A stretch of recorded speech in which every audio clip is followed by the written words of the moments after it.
Vocês viram essa matéria da Folha aqui? Palco político no Rio Grande do Sul se intensifica com Bolsonaro, filhos e Pimenta. Eduardo e Carlos chegaram ao estado nos últimos dias, cerca de 15 dias após a decretação da calamidade. Eu não sabia que o deputado federal, tinha a mesma responsabilidade de um presidente, mas fico lisonjeado. Obrigado, Folha de São Paulo. E rechearam suas redes sociais com vídeos.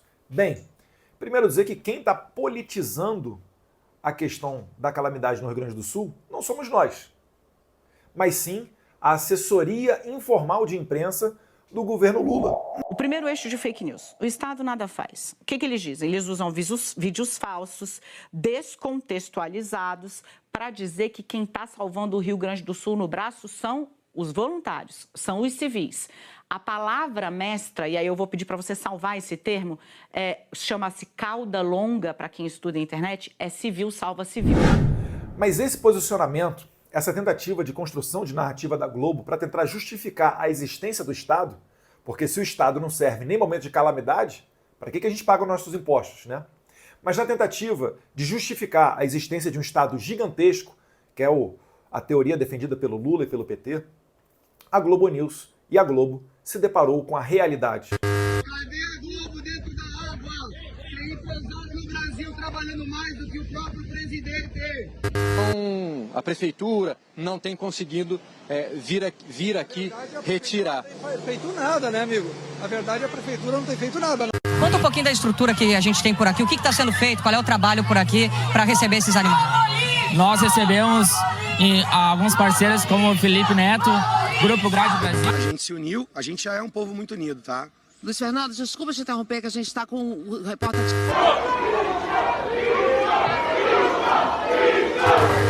Tem show da Madonna hoje, será?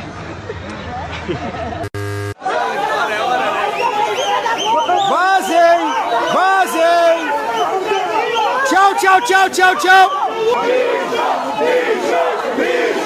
Lixo! A coisa foi de tal maneira impactante que a própria Globo se viu obrigada a mudar a sua narrativa. Olha aí, outra pauta, além do civil contra público, do voluntário contra o agente do governo, a outra pauta que a esquerda elegeu como principal prioritária nessa pandemia foi a questão das fake news. Inclusive, eu estou sob investigação, deputado federal, não dá mais para dizer que nesse país que a gente tem imunidade parlamentar, por ter, entre aspas, feito uma fake news, quando na verdade eu compartilhei uma matéria da Folha de São Paulo em que criticava a demora do governo Lula em enviar ajuda ao Rio Grande do Sul. E nós não espalhamos fake news. Tantas outras foram verdadeiras que a própria diretoria-geral da NTT reconheceu e anistiou os caminhoneiros que estavam levando donativos para o Rio Grande do Sul. Então, não foi fake news, foi verdade. Mas vamos ver aí o William Bonner mudando a narrativa da Globo com relação às fake news. Chamou a atenção que entre as postagens que o senhor encaminhou no seu pedido de investigação, algumas não têm uma característica tão clara de fake news. Muitas têm. Fake news indiscutível. Mas algumas têm uma característica mais de, digamos, de uma crítica ou de um comentário crítico ao governo. Eu gostaria de saber qual foi o critério que o senhor aplicou para incluir estas postagens também no seu pedido de investigação. Mas para além disso, esses 15 dias em que a Folha de São Paulo critica este deputado federal por não ter ido ao Rio Grande do Sul, eu usei minhas redes sociais para dar notoriedade a trabalhos de vários voluntários. E eu tenho certeza que as pessoas, ao olharem uns ajudando aos outros, aqueles que têm a possibilidade também se inclinam a ir lá para o Rio Grande do Sul. Além das minhas redes sociais, enquanto parlamentar, destinei 2 milhões da minha emenda. As emendas parlamentares, meus caros, normalmente eu faço as destinações em outubro, mas devido a essa calamidade e na certeza que o povo de São Paulo que eu represento é solidário, eu remanejei as emendas do ano passado, ou seja, elas vão ser liberadas esse ano ainda. Um total de 2 milhões de reais para ajudar os nossos irmãos gaúchos. Eu vou falar um pouquinho mais sobre isso mais adiante. Também fiz mobilizações junto com a famosa confeiteira aqui de Brasília, Maria Amélia, e ela colocou as suas cafeterias à disposição para receber doações. A gente já enviou alguns caminhões de donativos lá para o Rio Grande do Sul, com destino a uma igreja que realmente faz chegar até a população mais necessitada, itens como alimentos e vestuários. E isso daí eu fico muito feliz e orgulhoso da Maria Amélia por ela ter tido essa sensibilidade e ter colocado à disposição as suas cafeterias para serem pontos para receber esses donativos para o Rio Grande do Sul. Mas vamos voltar aqui à matéria da Folha de São Paulo. Abre aspas para o prefeito de Bento Gonçalves, que foi uma das cidades visitadas pelo vereador Carlos Bolsonaro. Lembrando a vocês que tanto o vereador do Rio de Janeiro, Carlos Bolsonaro, quanto Eduardo Bolsonaro, deputado federal pelo estado de São Paulo, não têm a possibilidade de receber votos de eleitores do Rio Grande do Sul. Ao contrário, da ministra de Lula, que fez um post no primeiro parágrafo falando de uma ação social do governo, e no segundo relembrava os gaúchos para tirar o seu título de eleitor, nós temos escrúpulos. Nós não somos ridículos e baixos a ponto de tentar tirar alguma vantagem política em meio a uma calamidade como essa. Mas vamos lá, abre aspas para o prefeito Diogo Segabinazzi, do Rio Grande do Sul, que inclusive é do PSDB, tá? Não é do PL não. Abre aspas. O primeiro ponto é mostrar o que a gente está passando, sensibilizar o Brasil para o que a gente está passando, fecha aspas, afirmou o prefeito, que destacou ainda o envio à cidade de emenda parlamentar de Eduardo Bolsonaro no valor de R$1 milhão. Eu inicialmente havia me comprometido, assim como vários outros deputados, a colocar R$500 mil das nossas emendas parlamentares no Rio Grande do Sul. Mas ao ver que essa situação era muito grave e contando com a solidariedade do povo paulista, eu destinei emendas não para o ano que vem, que normalmente eu faço destinação em outubro de um ano para ser liberado no ano seguinte, mas eu remanejei as minhas emendas do ano passado para que elas fossem liberadas agora, o quanto antes, num total de R$2 milhões para o Rio Grande do Sul. As cidades que vão ser contempladas são as cidades de Roca Salles e Mussum, que foi um pedido do meu amigo deputado federal Cherini. Esta é a entrada de Roca Salles. Desta vez o rio cavou ainda mais. Olha só a cratera que ele abriu aqui. É inacreditável.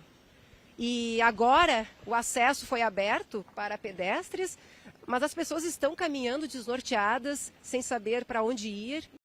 E também Porto Alegre e Bento Gonçalves. Cara, olha isso. Meu Deus do céu. Pessoal, a gente está aqui na região de Bento Gonçalves, no estado do Rio Grande do Sul, tentando entender um pouquinho do que aconteceu na região por causa das chuvas e as características que causaram a destruição dessa imensa região serrana do estado são um pouco diferentes das características que aconteceram, por exemplo, no rio Guaíba, lá para baixo, outros rios onde o terreno é mais plano e com as cheias do Giza e aqueles terrenos planos foram destruindo as casas. Aqui, nessa região do Rio das Antas, região de Bento Gonçalves, é um vale gigantesco, parece um cânion que você vê de cima, só que a gente não tem a mínima noção quando chega perto do estrago que foi causado. Isso aí está dentro das possibilidades de um deputado federal, essa questão das emendas individuais. E aqui eu destaco, o deputado, ainda que não do Rio Grande do Sul, seja ele da base do governo ou da oposição, seja lá qual for, quiser destinar recursos para essas cidades, Mussum, Roca Salles, Porto Alegre, Bento Gonçalves, dentre várias outras, Canoas também que foi muito atingido, quem quiser fazer da destinação vai ser mais do que bem-vindo. Seguindo com a matéria da Folha de São Paulo, abre aspas aqui, para o deputado federal mais votado das últimas eleições, parceiro, amigo nosso, Tenente Coronel Zuco, do PL do Rio Grande do Sul. Abre aspas. O deputado Eduardo Bolsonaro é um formador de opinião com uma enorme visibilidade, extremamente necessária para este momento em que precisamos canalizar todos os esforços para salvar vidas e atender aos milhares de desabrigados, disse o Tenente Coronel Zuco. Ainda abre um parênteses aqui. A quantidade de desabrigados no Rio Grande do Sul já é muito maior do que a quantidade de desabrigados do furacão Katrina, que atingiu lá os Estados Unidos em 2004. Abre aspas aqui, seguindo o Coronel Zuco. Inclusive pedi a ele, Eduardo, que fizesse a interlocução junto às embaixadas, porque a catástrofe é 2 vezes maior que o furacão Katrina, e a comunidade internacional está tomando pé do gigantismo desse evento climático. Toda ajuda é bem-vinda, fecha aspas. Zuco afirmou que Eduardo se prontificou a ir ao Estado. E, de fato, nós temos, eu estou junto com o Coronel Zuco em uma investida junto às embaixadas, a gente vai visitar algumas embaixadas aqui em Brasília para tentar trazer mais doações, mais expertise daquilo que esses países são famosos no mundo, principalmente na sua tecnologia de infraestrutura, purificação de água, para que eles levem esse material para o Rio Grande do Sul. Além da clara utilidade desse material, a gente sabe que conforta as pessoas, tem um lado sentimental, elas não se sentem sozinhas, sabendo que o mundo inteiro está se mobilizando para ajudar eles lá no Rio Grande do Sul. E aí eu tenho que destacar, né, que o melhor do Brasil é o brasileiro. Fiquei e estou ainda em contato com algumas comunidades brasileiras no exterior para enviar donativos para o Rio Grande do Sul e sempre alertando que isso vai ser necessário, essa energia vai ser necessária. A gente vai ter que manter um foco permanente para a reconstrução do Estado. Tá? Além dessa corrida nas embaixadas, enquanto deputado federal, o que eu posso fazer e vocês não? Eu posso fazer projetos de lei. Já que a base do governo Lula não permitiu que fosse anistiada a dívida do Rio Grande do Sul para com a União pelos próximos 3 anos, eu estou entrando agora com um PLP. Por quê? Porque na situação atual, gente, o que o Lula fez? Ele suspendeu o pagamento da dívida do Rio Grande do Sul para com a União. Mas o que vai acontecer é o quê? É um acúmulo dessa dívida e ela só vai ser paga daqui a 3 anos. Diante desse cenário e buscando dar um fôlego maior, porque eu sei que vai ser necessário lá no Rio Grande do Sul, eu sei que quando eu passei por lá, o que eu vi não foram casas, né? O que restou, o que a correnteza não levou, são estruturas de cimento com um telhado em cima. As pessoas, quando retornarem para suas casas, primeiro elas vão ter que tirar pelo menos meio metro de lama lá de dentro. Depois vão ter que comprar geladeira, fogão, televisão, sofá, roupa de cama, todos os utensílios de uma casa. E eu sei que, ainda que a gente perdoe a dívida do Rio Grande do Sul, isso ainda vai ser provavelmente muito pouco para que aquele povo se reerga. Então, eu protocolei o PLP 91 para dar isenção tributária dos tributos federais aos nossos irmãos gaúchos, para que eles não precisem pagar imposto de renda, IPI, PIS, COFINS, PASEP, contribuição social sobre o lucro líquido, contribuição previdenciária patronal, para que eles consigam ter esse dinheiro no bolso deles, movimentem a economia e tenham a possibilidade de reconstruir sem ter que ficar toda hora passando pires no governo.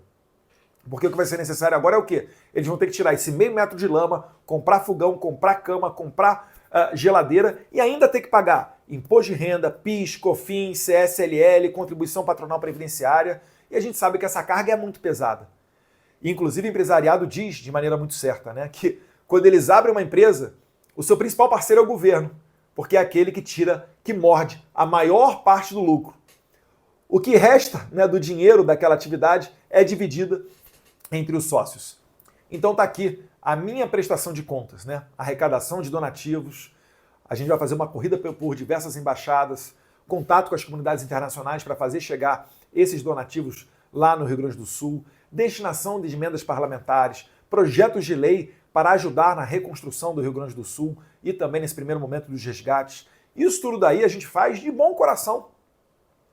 Mais uma vez, não sou eu que estou politizando, né, querendo falar que o Estado é necessário para os resgates e os civis voluntários não estão fazendo nada.